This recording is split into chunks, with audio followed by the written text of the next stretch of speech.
Hi friends, வணக்கம் and welcome back to my channel Uppu Puli. இன்றைக்கி நம்ம ரெசிபி பார்க்குறதுக்கு முன்னாடி கொரோனா வைரஸ் வேகமாக பரவிட்டுருக்கு.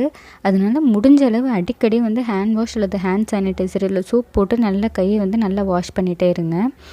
உங்கள் வீட்டுக்கு யாராவது புதுசாக கெஸ்ட்டு வந்தாலோ இல்லை வீட்டில் இருக்கவங்களே வெளியே போய்ட்டு வந்தாலும் நல்லா கை காலில் நல்லா வாஷ் பண்ணிவிட்டு அதுக்கப்புறம் உள்ளே வர சொல்லுங்கள். முடிஞ்ச அளவு ரொம்பவே சேஃபாக இருங்க.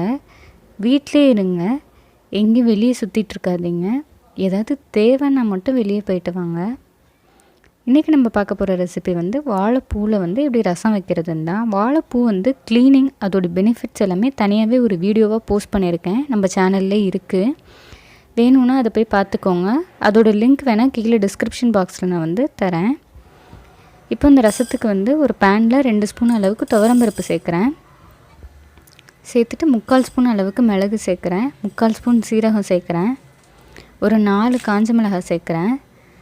ஒரு 1/4 ஸ்பூன் அளவுக்கு மஞ்சத்தூள். ஒரு சின்ன துண்டு பெருங்காயம் சேர்க்குறேன், கட்டி பெருங்காயம். கொஞ்சமாக கருவேப்பிலை சேர்க்குறேன். இது எல்லாத்தையும் ஒரு மீடியம் ஃப்ளேமில் 5 நிமிஷம் ட்ரை ரோஸ்ட் பண்ணுறேன். இது நல்லா கரிஞ்சிடாமல் ட்ரை ரோஸ்ட் பண்ணிக்கோங்க.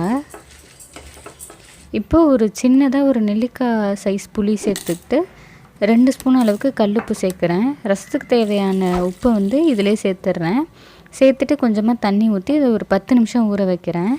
சப்போஸ் உங்களுக்கு உடனே வேணும் அப்படின்னா கொஞ்சமாக சுடு தண்ணியில் புளியை ஊற வச்சு புளி தண்ணி எடுத்துக்கலாம். இப்போ நான் அதுலேருந்து புளி தண்ணி எடுத்துக்கிறேன். ஒரு தக்காளி நல்லா பழுத்த தக்காளியாக பார்த்து எடுத்து நல்லா அதை மசிச்சுக்கிறேன். இப்போ ட்ரை ரோஸ்ட் பண்ணி வச்சுருக்க எல்லா இன்க்ரீடியன்ஸையும் ஒரு மிக்சர் ஜாருக்கு மாற்றிட்டு இது கூட 2 பூண்டு சேர்த்து அரைக்கிறேன். நீங்கள் ஃபஸ்ட்டு அந்த மசாலாவை ஃபஸ்ட்டு அரைச்சிட்டு அதுக்கப்புறம் கூட பூண்டை தட்டி கூட சேர்த்துக்கலாம். நான் மொத்தமாக சேர்த்து எல்லாத்தையும் அரைச்சி சேர்த்துக்கிறேன். ஒரு 1/4 கப் அளவுக்கு தண்ணி சேர்த்துக்கிறேன் அது கூட. இப்போ ஒரு 8லேருந்து 10 வாழைப்பூவை அதை பீஸ் பீஸாக கட் பண்ணி ஒரு 1/4 கப் அளவு தண்ணி, 1/4 ஸ்பூன் அளவுக்கு உப்பு ரெண்டுத்தையும் சேர்த்து அதை நல்லா வேக விடுறேன். நீங்கள் நிறைய வாழைப்பூ சேர்த்துட்டிங்கன்னா ஒரு மாதிரி கொலன்னு குழம்பு மாதிரி ஆகிடும். இப்போ அது வெந்ததுக்கப்புறம் ரசம் நீங்கள் மிக்ஸ் பண்ணி வச்சுருக்க அந்த ரசத்தை இதில் சேர்த்துக்க வேண்டியது தான்.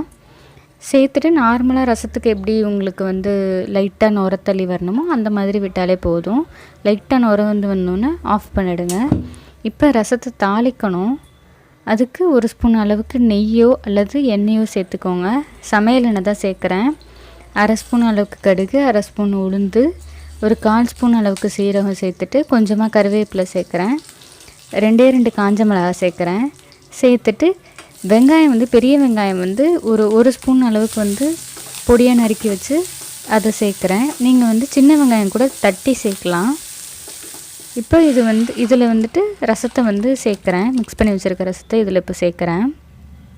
கொஞ்சமாக கொத்தமல்லி இலையை போட்டு அவ்வளோதான், ரசத்தை இறக்கிடுறேன்.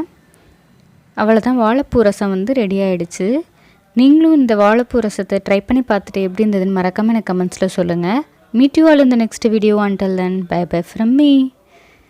என்னோட சேனல் பிடிச்சிருந்துச்சுன்னா மறக்காமல் சப்ஸ்கிரைப் பண்ணிவிட்டு பக்கத்தில் இருக்க பெல் ஐக்கானை கிளிக் பண்ணிக்கோங்க. அப்போ தான் நான் ஒரு வாட்டியும் வீடியோஸ் போட்டேன்னா உங்களுக்கு நோட்டிஃபிகேஷனில் வரும்.